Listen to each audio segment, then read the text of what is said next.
¿Sirven los debates para ganar elecciones o no? ¿Qué es lo que han encuestado ustedes?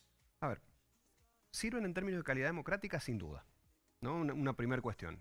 Otro punto es cuánto modifican la intención de voto. Ahí, digamos, hay evidencia encontrada respecto de esto, porque en muchos casos, digo, la primera parte, primero, uno puede, en un debate presidencial, el ciudadano puede escuchar a dos personas, debatir, discutir respecto de temáticas en términos sincrónicos. No sucede mucho, y sucede aún menos con aquellos candidatos que tienen menor nivel de visibilidad. Punto para el debate. Bien. Segunda cuestión importante en esto, es quizás el evento de campaña que tiene mayor nivel de teleaudiencia y de rebote de todo el proceso. Sin duda. Con lo cual, otro punto para el debate, digamos, es un momento de, nada, insertar temas, también en algún momento discutir temas del rival, etc. Tercer cuestión, ¿cuánto esto moviliza el voto? Y depende mucho de las circunstancias. Digo, en muchos casos lo que hace es reforzar el voto que existe, animar a algunas personas a ir a votar o no ir a votar, pero en elecciones como, si se diera un escenario como el de las PASO, con una elección tan pareja, un punto, 2 puntos que mueve un debate, es un montón, ¿no? Y como elemento adicional, no importa tanto la gente que ve el debate en directo, que es mucha más de la que uno podría imaginar. 50 puntos tuvo el debate de 2019. Números que no existen hoy en la televisión, ¿no? 30 puntos, 2015, 30 puntos tuvo el 2019, que tampoco existían. Hoy un programa para ganar la franja horaria son 11, 12 puntos y ya dan 3 vueltas a la manzana, ¿eh? Tal cual. Estamos hablando de no hace tantos años, 2015, 2019. Estamos hablando de mucha gente. Pero lo que importa del debate también es lo que pasa antes y después del debate fuera del espacio meramente televisivo. Sobre todo aquellos espacios de debate que se viralizan, posteriores digo, que se viralizan y que tienen una multiplicidad de interpretaciones, ¿no? Totalmente. La lectura que se haga en los programas, por ejemplo, el día siguiente del debate seguramente se hará y va a tener incidencia, digamos, en un rebote. Lo que pasa en redes sociales. ¿Implica esto que lo único importante de los debates son las propuestas? No, de ninguna manera, porque vos bien lo planteás. ¿Qué se recuerda más del debate Scioli-Macri? Claramente las propuestas no. Claramente. Digo, ¿qué te han convertido, ¿En qué Daniel? te has convertido, Daniel? El beso final, Sí. elementos que por ahí son de estrategia, debate, claramente esos dos lo fueron, digamos, pero que no por eso son apolíticos, ¿no? Tienen un componente político. El que te han convertido, Daniel, tiene un montón de ideología detrás, digamos, claramente. Si venís de acá, mirá, te han convertido en esto, es un mensaje. En posicionamiento, sos el kirchnerismo, en atributos, vos no sos líder, te convierten en otra cosa. Digo, no es que sean irrelevantes por no ser meramente yo voy a hacer tantos kilómetros de ruta, digamos. Entonces, el debate además corre algunos riesgos, ¿no? Por un lado, el formato exposición lo desnaturaliza. Digo, queda impecable el debate, pero pasa a ser irrelevante. Uno expone, otro expone. ¿Qué otra cosa son las campañas electorales que gente exponiendo lo que va a hacer? El debate no. El debate requiere de un intercambio. Ahora, si el intercambio no tiene control, termina siendo una lucha en el barro, digamos. Entonces ahí el desafío del debate... que no le aporta nada a nadie. Tal cual. El desafío, creo que será el desafío de quienes conduzcan el debate, es que tenga picante. Si no tiene picante, no sirve. No lo mira. Sirve para nada. Pero al mismo tiempo que no se desnaturalice y termina siendo, como decía, lucha en el barro. A priori, y bajo tu experiencia y de lo que los has visto actuar en televisión, ¿quiénes son los que para vos pueden sacarle más rédito a este debate? A ver, en principio se están preparando. Una cosa es estar aquí y otra cosa es estar en un debate. Son habilidades distintas. Digo, los tres tienen una enorme experiencia en medios de comunicación, pero en particular Milei y Massa, sobre todo, una enorme experiencia. Digamos, ninguno es un principiante. Se le notó a Petri en los de vicepresidentes. Digo, muy acartonado, etcétera. Ninguno de los tres creo que tenga esa característica, ¿no? Milei es bastante más histriónico. ¿Eso le suma? Y si no cae la banquina muy fuerte, sí. Bueno, digamos, y es siempre fronterizo a la banquina, ¿eh? Por eso. Digo, es enormemente viral lo que él maneja, pero siempre va en la orillita, digamos, justo al lado de la banquina. Creo que el desafío tanto de Massa como de Bullrich va a ser que caiga a la banquina. Decime una cosa, ¿se arman estrategias previos a los debates de ponerse de acuerdo dos candidatos y decirle vamos contra él y entre nosotros no nos agredimos? ¿Se arman estrategias? Sí. Si se arman acuerdos entre candidatos, puede suceder, pero es menos probable, a decir verdad. No hace falta a veces decir algunas cosas para que dos candidatos sepan que les conviene pegarle a un tercero. ¿Me explico? Con lo cual, ¿pueden haber contactos? Sí. ¿Suelen haberlos? No tanto. Y sin embargo, parece que hubieran. Digo, a uno le conviene pegarle a tal candidato, al otro también. y le pegan. Hasta se pueden poner de acuerdo tácitamente en el momento. Por ¿no? eso te digo, en el momento... Depende de la habilidad de cada uno también. Exactamente. Maxi, hay una lectura que preocupa en términos de la calidad de las instituciones de la democracia y la cantidad de gente que ha decidido no ir a votar. O los que creen que votando en blanco están transmitiendo un mensaje, que en realidad sí lo están transmitiendo, pero uno trata de convencerlo y dice, miren muchachos, si votan en blanco, están votando a ganador. Sí. No todo el mundo lo entiende. ¿Un debate de estas características moviliza ese sector desde tu punto de vista? Sí, el tema es hacia dónde. Claro. El tema es si va a votar más gente o menos gente, o más gente vota en blanco. Sí moviliza, es un elemento de campaña potente, pero sí aquí creo que hay que decir una cosa para justipreciar lo que ha sucedido. ¿Ha bajado el nivel de participación? Sí, sin Mucho. duda.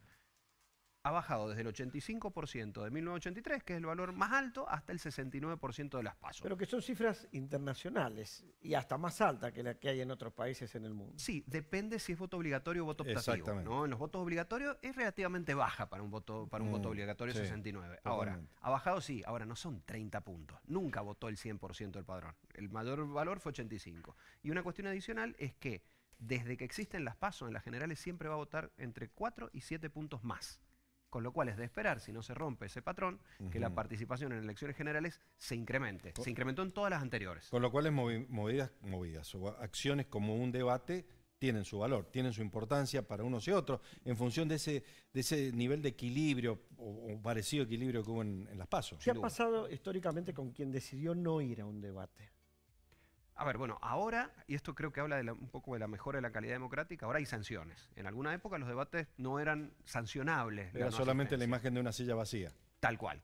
Que tiene algún impacto, Sí, claro. pero lo cierto es que yo no recuerdo muchas elecciones que se hayan dado vuelta por una silla vacía. Entonces, ¿qué sucedía? El que iba primero decía, bueno, nada, el único costo que pago es la silla vacía y que me peguen 2 o 3 días en los medios de comunicación. Ahora, además de eso, digo, quien no asista, no existe excusa para no asistir, no hay certificado médico que valga, y al mismo tiempo pierde la pauta publicitaria hasta el final de la campaña. No es un costo menor, empieza a ser un costo un poco más importante. Entonces, ¿se paga por no ir? Sí, se puede pagar un costo por no ir. Se lo paga también en el caso de ir y por eso se dudaba de la asistencia de Milei, que aparentemente va a concurrir al debate, ¿no? Maxi, dos cosas. Viste el debate de los vicepresidentes. ¿Te gustó la instancia esa donde como que estaba tiempo liberado para pegarse entre ellos y que no se entendió, no quedó claro?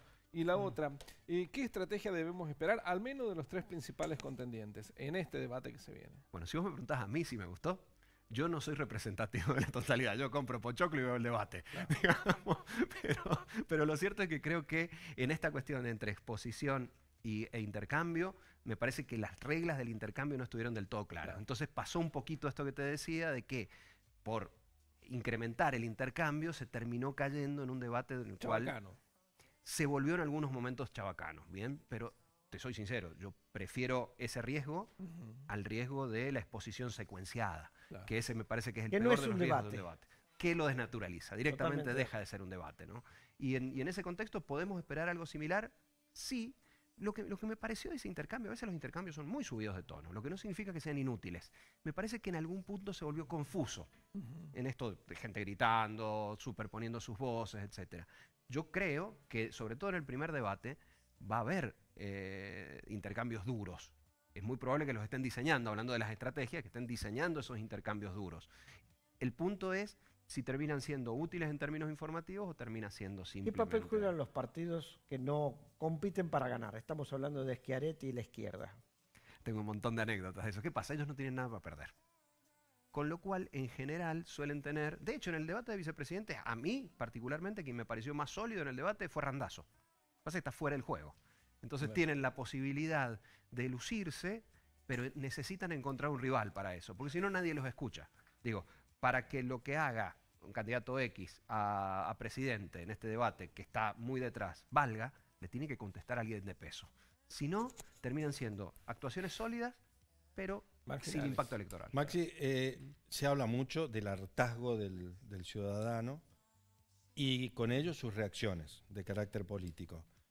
El histrionismo de Milei, en este sentido, si no desbarranca, ¿cómo juega? Le ha jugado hasta ahora a favor, claramente, ante una ciudadanía desencantada, desmotivada, ante una campaña que no ha sintonizado con el debate ciudadano. esta cuestión histriónica, a veces Disruptiva, insolente. insolente, brusca, violenta en algunos casos, Violenta, desde etcétera, luego. tiene una virtud central, que es que llama la atención. Entonces, ante una ciudadanía que está mirando para otro lado, Milei, para bien y para mal, logra que lo miren.